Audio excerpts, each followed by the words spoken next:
Hey guys, how's it going? Hope you're doing well. My name is Crown, and today I'm going to read you some very interesting stories that I hope that you're gonna love. And now, without further ado, let's go!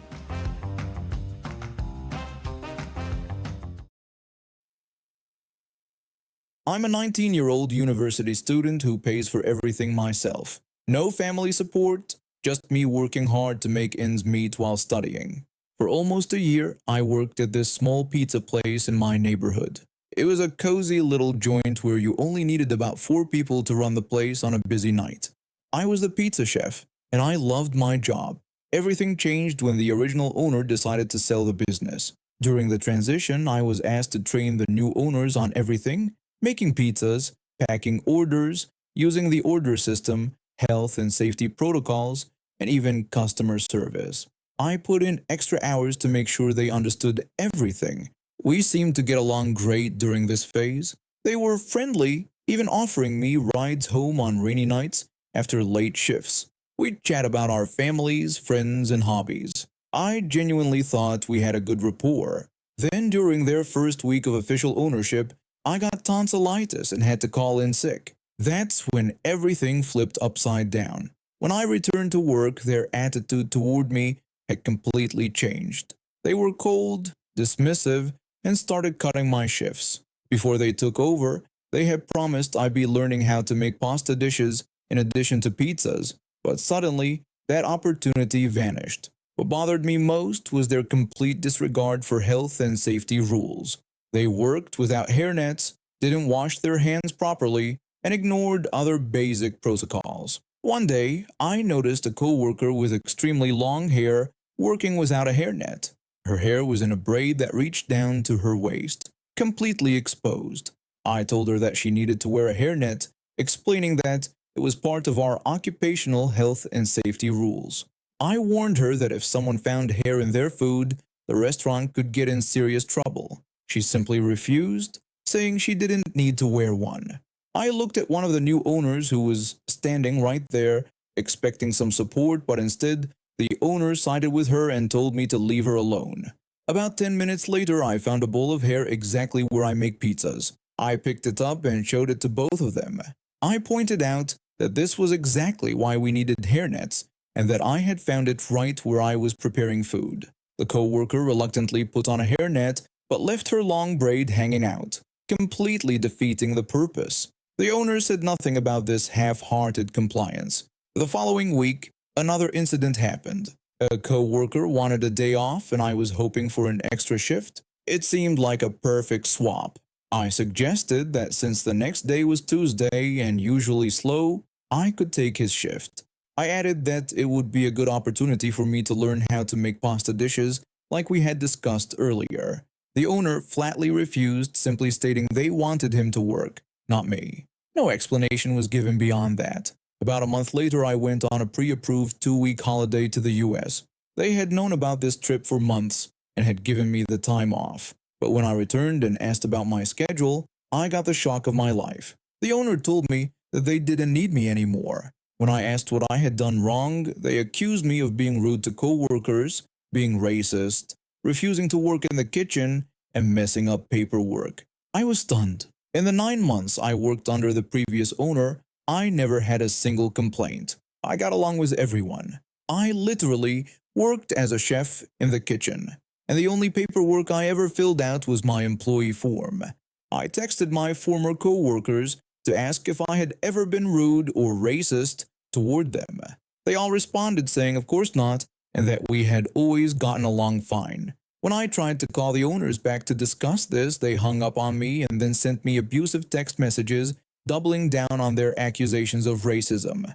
When I responded to defend myself, they threatened to get lawyers involved if I contacted them again. I was hurt, confused, and angry. But that's when I remembered something important. During my time there, I had witnessed some questionable financial practices. They often paid staff in cash to avoid taxes. They hadn't paid my retirement fund contributions as required by law, and they weren't paying their staff fairly according to our labor laws. So I called the Australian Taxation Office. I reported everything I had seen: the cash payments, the missing retirement contributions, the unfair wages, The person on the phone seemed very interested in this information. They told me that what I had shared was more than enough for them to start an investigation, and that it would most likely result in a full audit of the business. 2 weeks later, I got a call from a former co-worker. They excitedly told me that tax inspectors had shown up unannounced that day. The inspectors had gone through all the financial records and questioned everyone about how they were paid. My former co-worker said the owners were completely panicking. A month after that, I heard they had been hit with massive fines and back taxes. They're struggling to keep the business afloat now. I personally found an amazing new job at another restaurant, and I've never had a single complaint about my behavior or work ethic. At 72, my legs aren't what they used to be, and my walker helps me get around these days. But I don't mind. Life has its challenges, but also its joys. Like my grandson. That boy is the light of my life. Ever since my daughter passed away 3 years ago, I've been trying my best to help my son-in-law raise him. It hasn't been easy on any of us, but we're making it work. My grandson rarely asks for anything, which is why when he mentioned wanting this new video game, something about exploring space and building worlds, I decided to surprise him. I've been saving up for 2 months. My pension only stretches so far, but seeing his face light up would be worth every penny. The game wasn't cheap, $69.99 plus tax, but his birthday was coming up and I wanted to make it special. So there I was, shuffling through the electronics store with my walker, the glossy game box safely tucked in the little basket attached to it. I was almost at the checkout when I heard them. A woman in sunglasses pushed past me, dragging a boy about my grandson's age behind her. The boy looked embarrassed as she loudly commented to her son that I was being selfish by not buying a game for him too. She made it sound like I was somehow obligated to purchase video games for random children I encountered while shopping.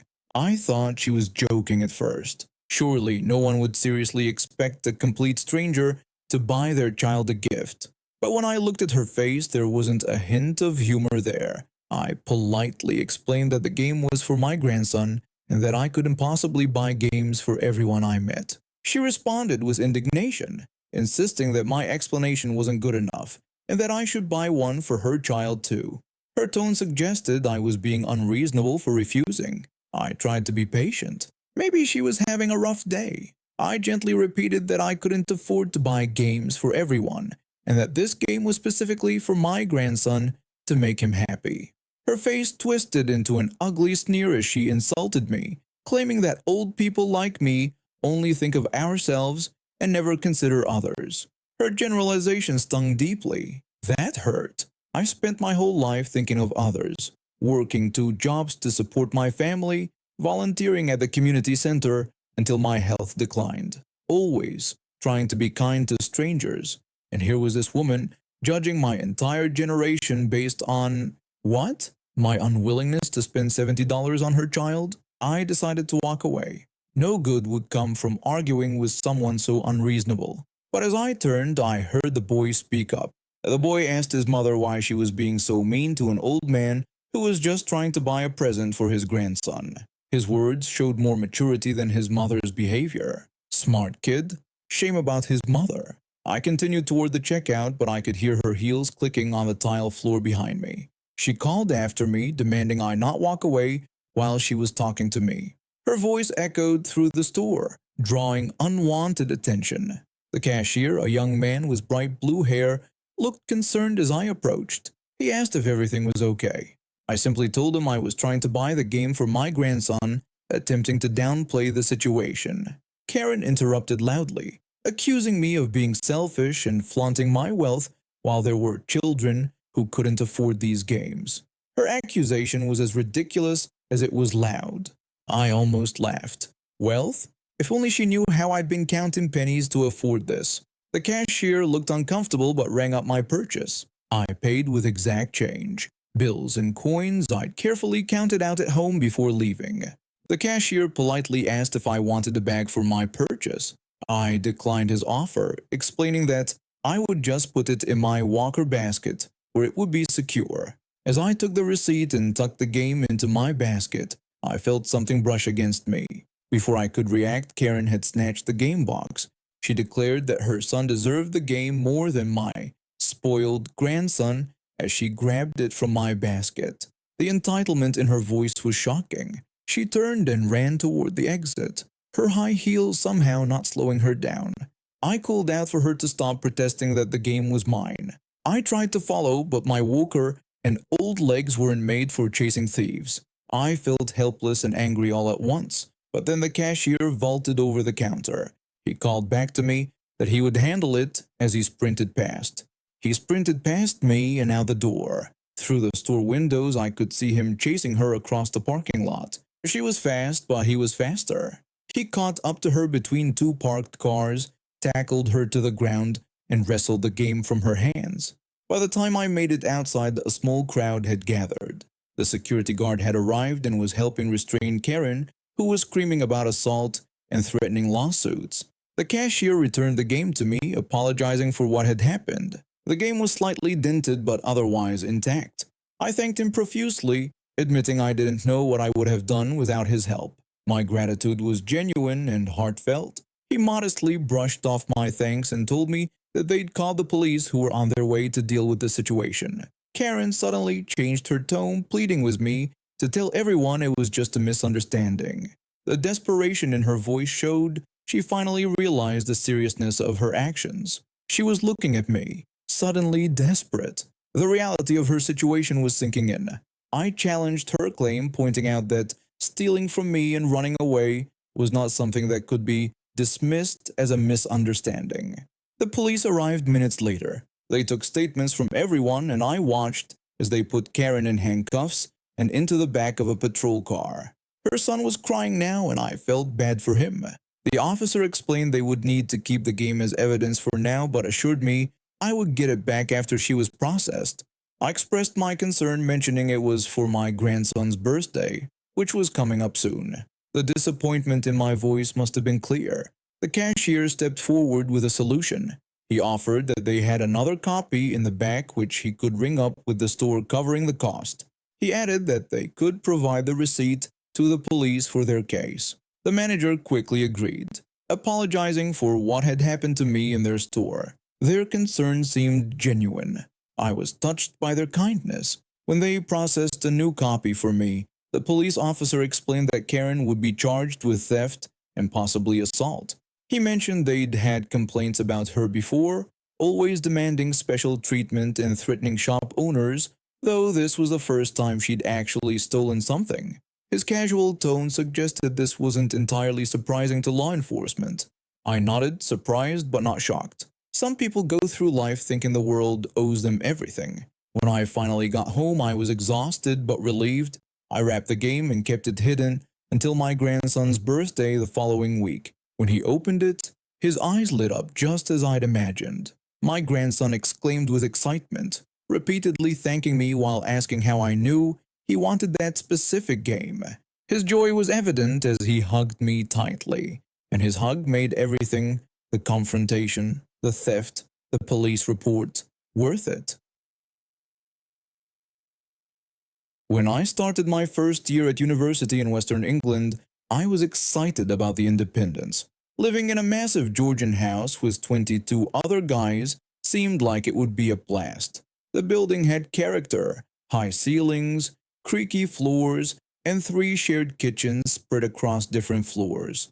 I thought sharing would be fine. I'm a bit of a foodie and always made sure to budget for some decent groceries, including a nice block of aged cheddar I'd treat myself to each week. At first, I didn't notice anything amiss, but soon realized my food was disappearing at an alarming rate, especially my cheese. I'd buy a block on Monday, and by Wednesday, half would be gone. I tried labeling everything. I tried leaving passive-aggressive notes. I even tried hiding my food in different parts of the fridge. Nothing worked. The food thieves were relentless. I asked everyone if they had seen my clearly labeled cheese. One housemate claimed he hadn't seen it at all, while another suggested I check the other kitchens. But I knew better. I'd seen these 2 particular housemates, both second years who thought they owned the place, snickering when I complained. I caught them once with crumbs of what looked suspiciously like my cheese on a plate, but they denied everything. When I confronted them, one of them mockingly asked what I was going to do about it, saying it was just cheese. It wasn't just about the cheese anymore, it was about respect. Then came my microbiology class. We were working with a relatively harmless orthopox virus. Think of it as a distant, much milder cousin of cowpox. Our professor assured us it was safe enough for first-year students to handle with basic protection, masks, gloves, and safety glasses. During one of our lab sessions, I noticed my lab partner had developed a small blister on her lip. She hadn't been using proper sterile technique with her inoculating loop, heating it too quickly and creating an aerosol. Nothing serious, just a small annoying blister that would clear up in a few days. That's when the idea struck me. I'm not proud of what I did next, but I was at my wit's end. After class, I carefully collected a small sample of the virus. That evening, I added it to a fresh block of cheese, clearly labeled with my name, and placed it in the communal fridge. 2 days later, both of my suspected cheese thieves were sporting suspicious blisters around their mouths. Nothing dangerous, just uncomfortable enough to keep them from going to the clubs that weekend. I overheard one of them complaining that his lip was killing him and he couldn't even smile without pain. The other agreed and wondered if it was from a questionable kebab they had eaten. They were suspicious of me, of course. I could tell by the way they eyed me across the common room. To dispel their suspicions, I made a dramatic show of preparing some cheese on toast using the same block of cheese. I offered some to anyone who wanted it, adding that there was plenty to go around if they asked first. Both looked horrified watching me eat the toast with no ill effects. What they didn't know was that I was careful not to cross-contaminate, and the heat from toasting had denatured any virus present in the cheese I was eating. One of them asked how I wasn't sick. I casually replied that it was my cheese. I knew where it had been. The incident spread through the house as a mystery illness, with whispers about the cursed cheese. No one ever directly accused me. They couldn't prove anything, but the message was received loud and clear. From that day forward, not a single item of my food went missing. The cheese thieves gave my fridge shelf a wide berth. Later, one of them cautiously asked if I was worried about getting sick from my food. I smugly replied that I'd never been healthier and remarked how funny it was that this happened when you only eat your own food.